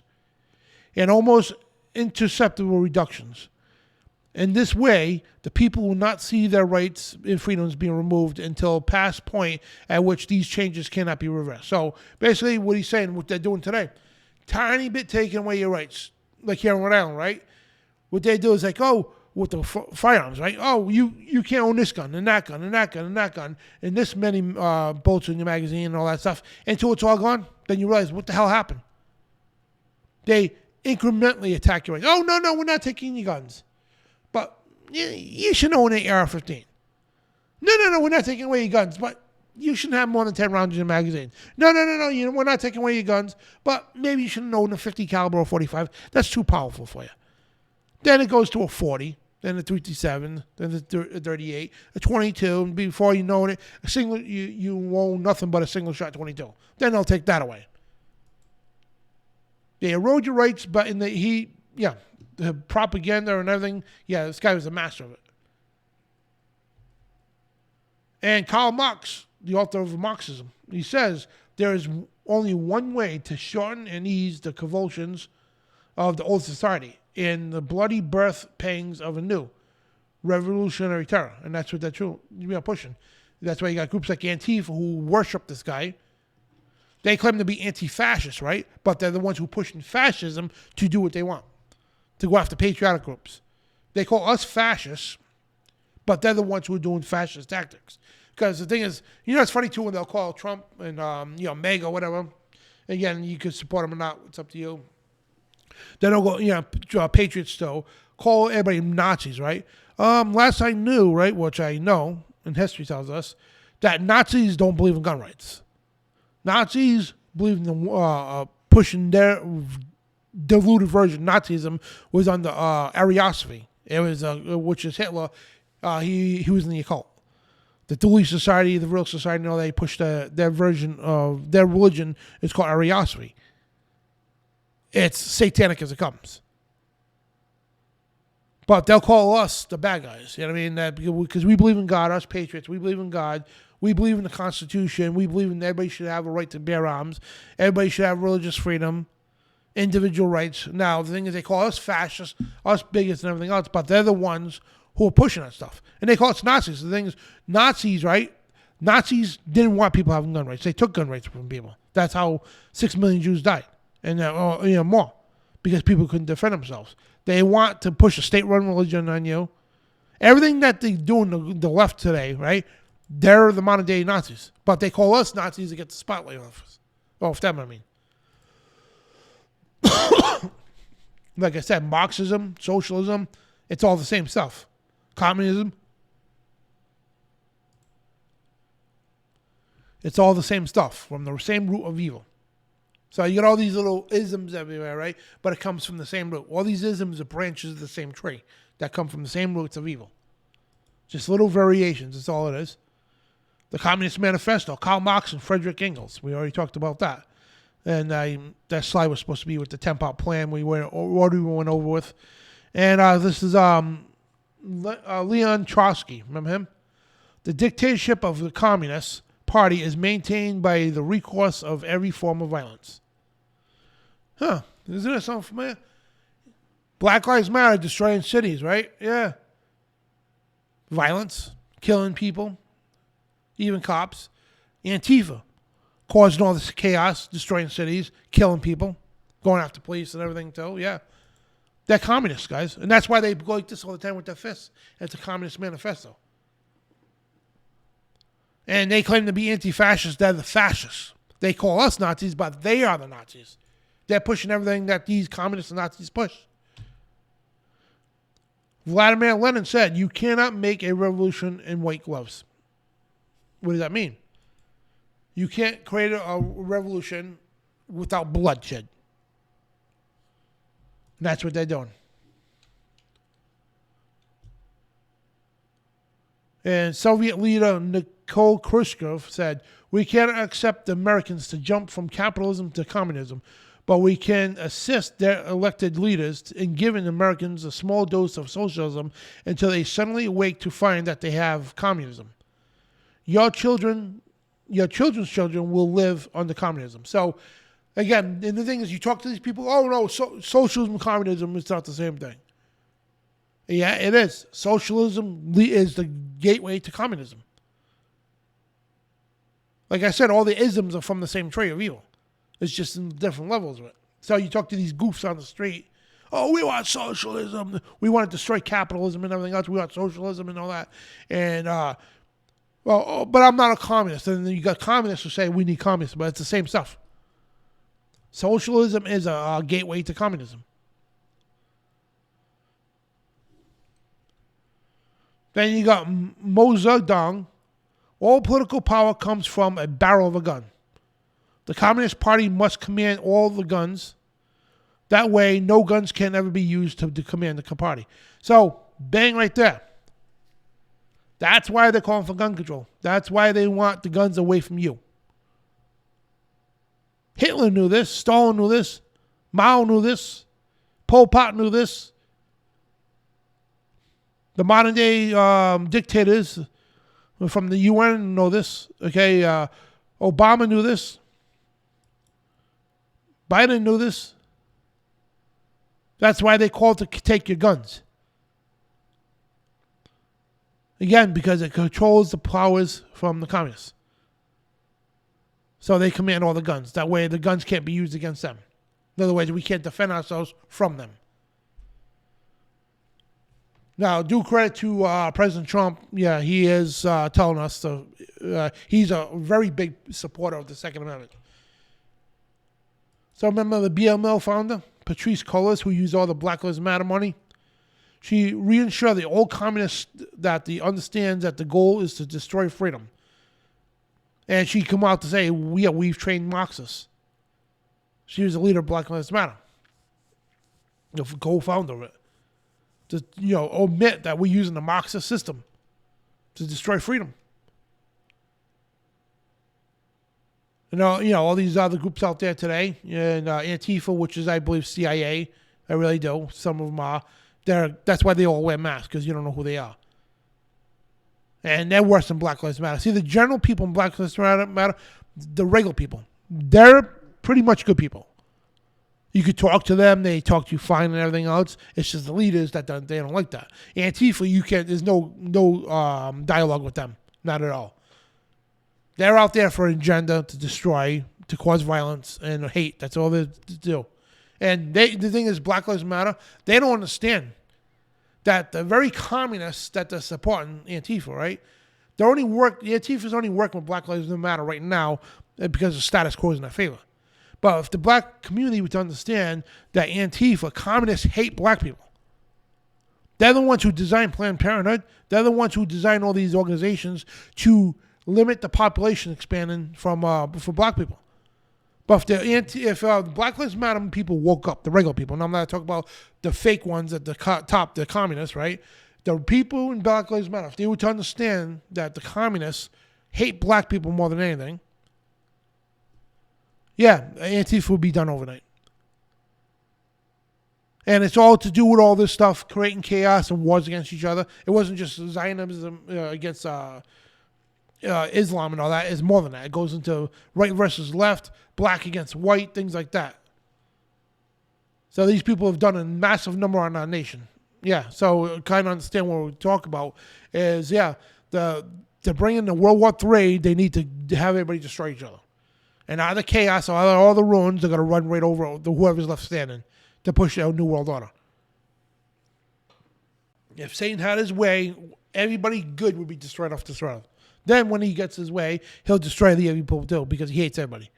The people who think they're going to have a place in his kingdom, and we serve Satan and all that stuff, so we're going to have a nice place in his kingdom. Nope. It's not going to work out that way, because once all the good people are gone, which we know what's going to happen, we know the Bible's prophecy comes to fruition, right? But if they had it their way, they would destroy you too, the people who serve Satan. So you see all these, these groups out there. There's more. There's so much more. But again, I want to one more time resurface. Hang on a second. Let me get that letter up. One more time, resurface this letter of Albert Pike here. And we're going to go right back to this one more time, and you're going to clearly see. It's just right there. Oh, yeah, I made this for the show here. In World War III, on Spiritual Warfare Friday. The Illuminati, Albert Pike, and World War III on Spiritual Warfare Friday. This is tomorrow. Yeah, I'm sorry. Yeah. Biblical Warfare, which is yesterday. So anyway, yeah, let me get to my post here.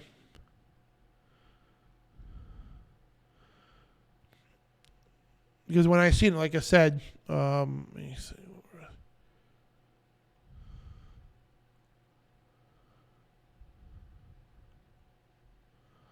You never realize how much you're posting until you have to look for something. And yeah, out of all this chaos going on, there are uprisings, like 300,000 Polish patriots taken to the streets and declaring a Christian country because they're sick of the radical Islamic who will rise up and everything. Hang on 1 second.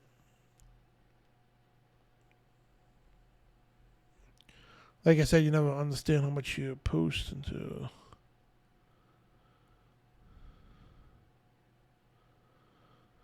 All right, somewhere down here. So I was going to bring up the slide again, but it's more clear on the internet here.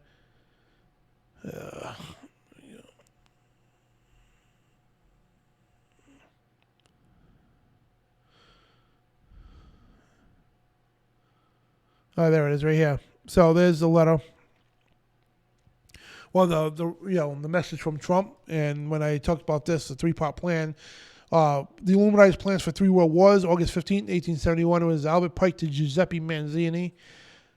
And the following letter is separation claim that Albert Pike wrote Giuseppe Mazzini in 1871.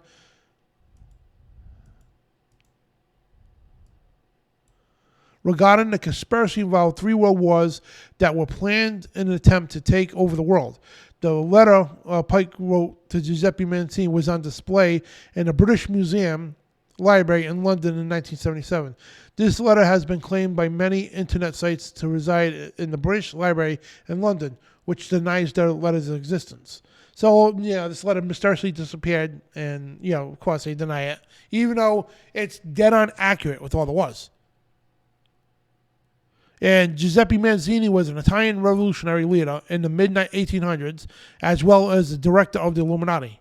Albert Pike, historically Masonic figure, was the 33rd degree. He was actually the creator of the 30th degree Freemasons.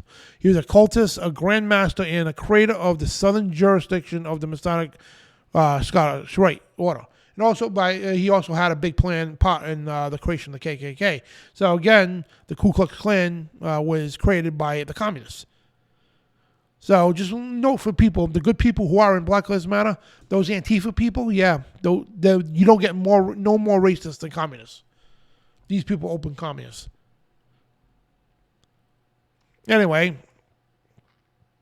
in the letter, it talks about the first war to be brought in order to permit the Illuminati to overthrow the power of SARS in Russia and make it a country fortress. And yeah, it just goes right on. And again, and then World War II was fomented by taking advantage of the differences between fascism and political Zionism. Then back to World War III here, which again, I always tell you to go study this. You can see it 100% that how World War I was created and ended. The same thing with World War II. It was all planned. And that's why the global bankers funded every side of the war. So the Third World War, again, must be fomented by taking advantage of the differences caused by the agitator of the Illuminati between the political Zionists and the leaders of the Islamic world. The war must be conducted in such a way that Islam, the Muslim Arabic world, and political Zionism, the state of Israel, mutually destroy each other. Meanwhile, the other nations, once more divided on the issues, will be constrained to fight the point of complete physical, moral, spiritual, and economic exhaustion. We shall unleash the nihilists and atheists, and we will provoke the formidable social cataclysm, which all this horror will show clearly the nations the effect of the absolute atheism, origin of savagery, and the most bloody turmoil. Remember, he has Trotsky talking about that. You can't form a revolution with white gloves. Yeah, sickening. Then everywhere, the citizens obliged to defend themselves against the world minority, and revolutionaries will exterminate those destroyers of civilization. And the multitude disillusioned with Christianity, whose deistic spirits will that form a moment be without compass or direction, anxious for the ideal but without knowing where to render its adoration, will receive the true light through universal manifestation of pure doctrine of Lucifer, brought finally out in the public view. So we're kind of seeing that now. People, like, that's crazy how people adorn Lucifer and Luciferianism and all that. Again, they, to see the true light of Lucifer, which they believe Lucifer is their God. This manifestation will result from the general reactionary movement, which will follow the destruction of Christianity and atheism, both conquered and exterminated at the same time. So, you atheists out there, see what they're doing? He's saying that we're going to use atheists to go after Christians. So, both of us to exterminate each other. That's what they want. They want us, us Christians, and you atheists out there to destroy each other, right? And then in turn, whoever's left standing, they're going to destroy you. They want us all gone. They want a Luciferian doctrine. They can't stand Muslims. They can't stand anybody. And guess what?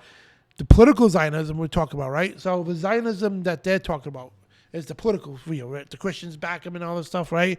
And, through the dispensations and all that. So the thing is, we go right to Revelation 2:9. And let me just get to the scriptures here because this is going to make a lot of sense now. Lots of sense.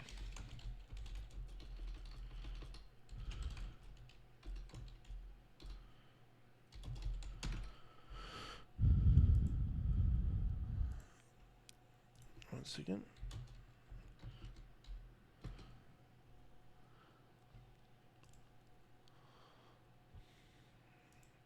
So Revelation 2:9 talks about, and I know the works and tribulation and poverty, but you are rich, and I know the blasphemy that they say, which are Jews and are not, but of the synagogue of Satan.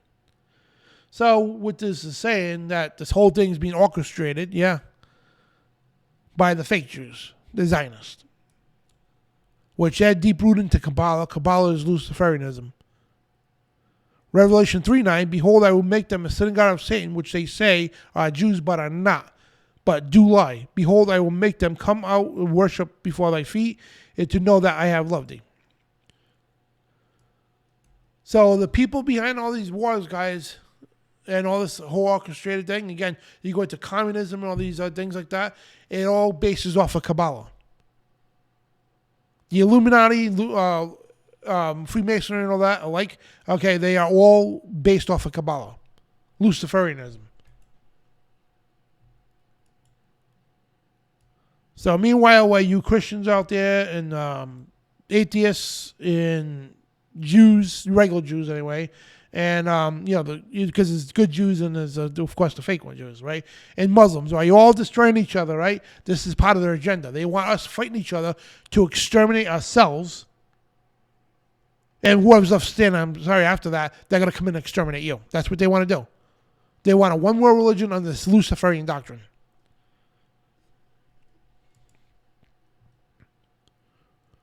So, and the thing is, we know what the Bible says, that Jesus returns, and he's going to cut those days short for the sake of the elect, for the tribulation. Yeah, that's right, we'll be here for the tribulation, because Jesus says he comes immediately after the tribulation, not before, after. There's no secret rapture. And what introduces stuff to people here in America is dispensationalism, which the Zionists controlled. John Nelson Darby, Sarah Schofield, to push their dispensationalism to make us kiss Israel's butt no matter what they do.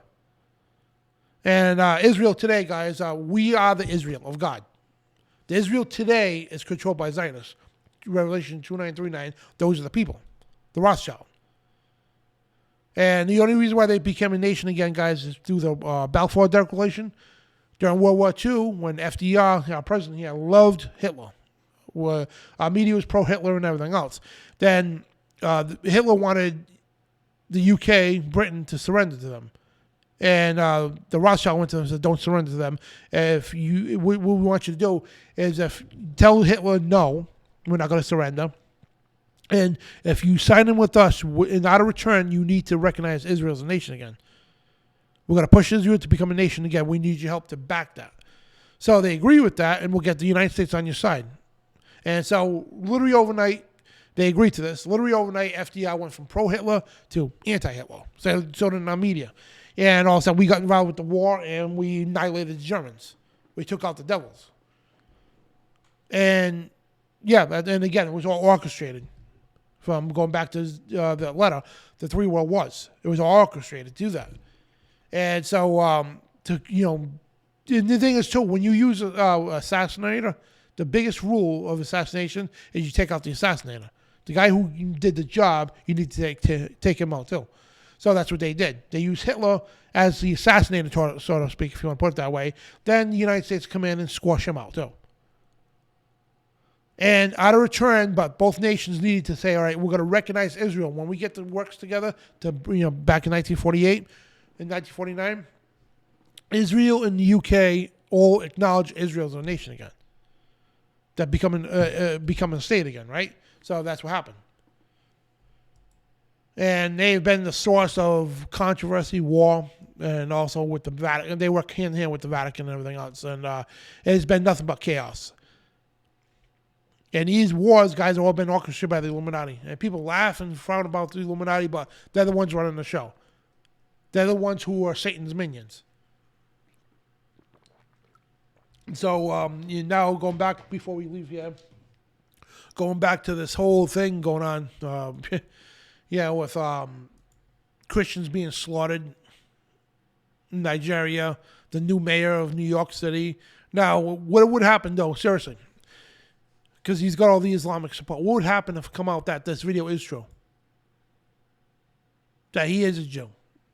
And this was a whole con artist scam by the Zionists to do this, to get in power in New York City, then at the same time cause a war. Now, if this was true and the Muslims found out that this guy is really a Jew and then they were playing him, yeah, they would rise up real quick and it would start literally a war in New York. And which would filter throughout the rest of the country. So, I mean, this is a possibility. But again, this could be AI video. Or fake, whatever the case. But we'll find out sure enough. And, I'm not hoping and praying for war or anything like that. But it's, So, this could really very well spark up this war that's been planned for a long time.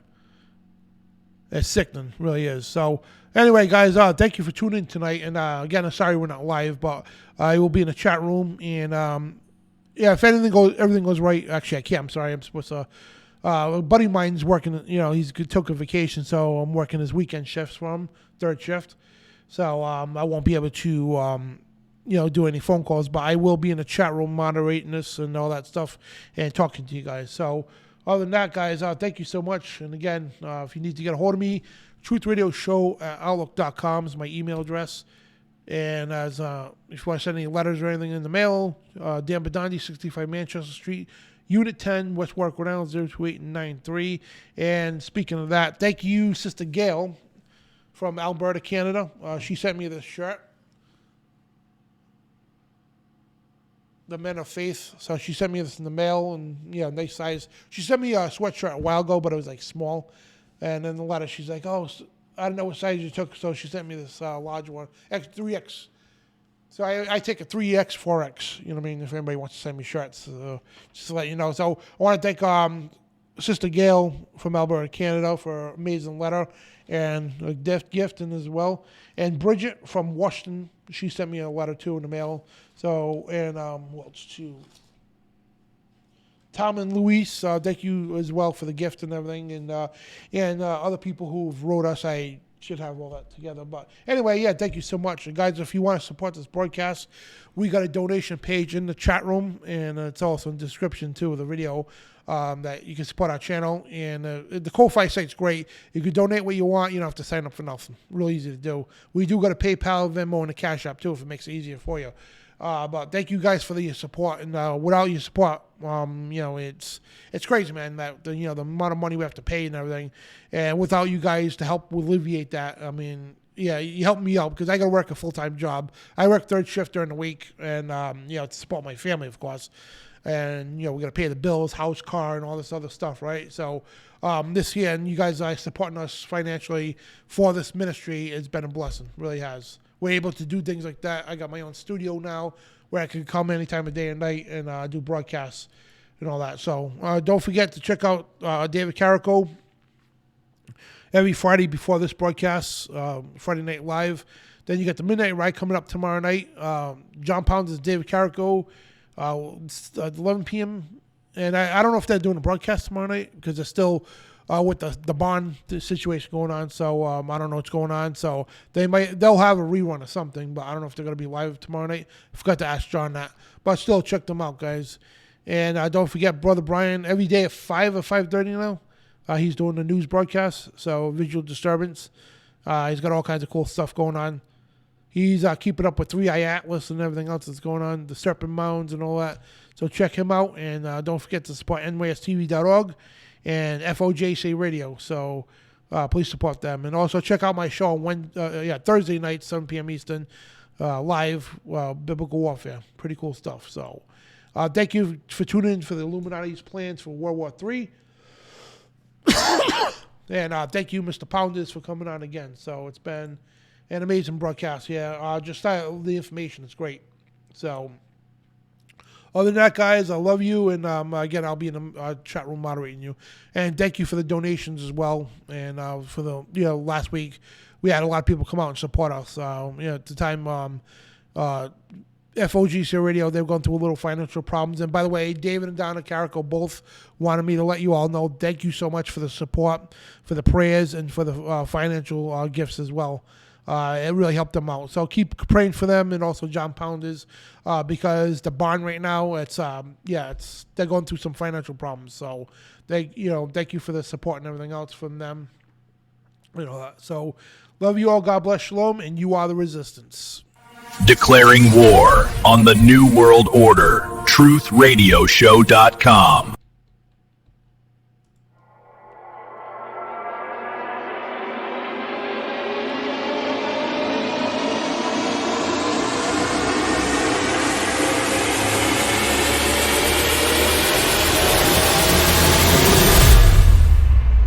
The Illuminati, Albert Pike, and World War III on Spiritual Warfare Friday.